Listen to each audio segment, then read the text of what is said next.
কল্যাণী রোডের সামনে অন্নমাধবপুর কল্যাণী রোডের সামনে দেখুন একটা কত সুন্দর একটা হসপিটাল হয়েছে। এখানে সত্যি খুব ভালো একটা হসপিটাল হয়েছে, খুব ভালো জায়গা। ঠিক কল্যাণী রোডের সামনে একটা হসপিটাল হয়েছে। তাই অন্নপূর্ণা ভাণ্ডার যে সকলেই পেয়েছে, আর যারা যারা পায়নি অবশ্যই তারা পেয়ে যাবেন। কোনো মন খারাপ করার কোনো প্রয়োজন নেই, কারণ সরকার যখন দেবে সবাইকেই অন্নপূর্ণা ভাণ্ডার দেবে যদি যোগ্য আপনি থাকেন। তবে আমি মনে করি অন্নপূর্ণা ভাণ্ডার প্রত্যেক মহিলাদের জন্য দরকার। কিন্তু এও বলি যে সরকারের উচিত প্রত্যেক মহিলাদের জন্যে যে যারা যারা অন্নপূর্ণা ভাণ্ডার নিচ্ছেন, মানে ঘরে বসে যে ডেলি 100 টাকা করে নিচ্ছেন, তাই সরকারের উচিত প্রত্যেককে একটা করে কাজ দেওয়া।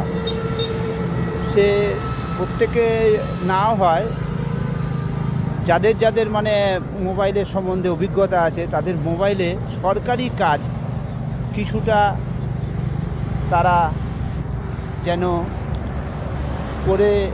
করে দেওয়ার বাধ্যকতা আনে। তাহলে সরকারের কিছু কাজ, সরকারি কিছু কাজ, সরকারি কল্যাণের কিছু কাজ কিন্তু এগিয়ে যাবে।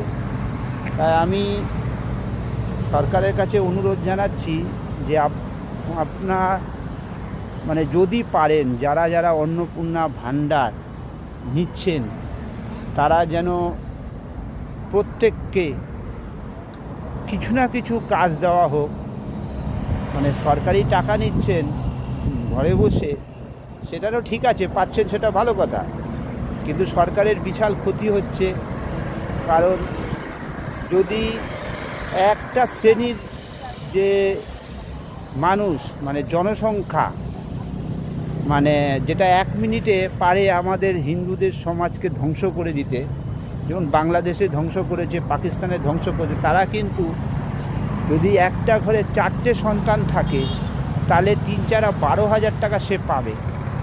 আর আপনি হিন্দু ঘরের, আপনি কিন্তু একটাই পাচ্ছেন 3,000 টাকা। তাই অতএব সরকারের 3,000 টাকা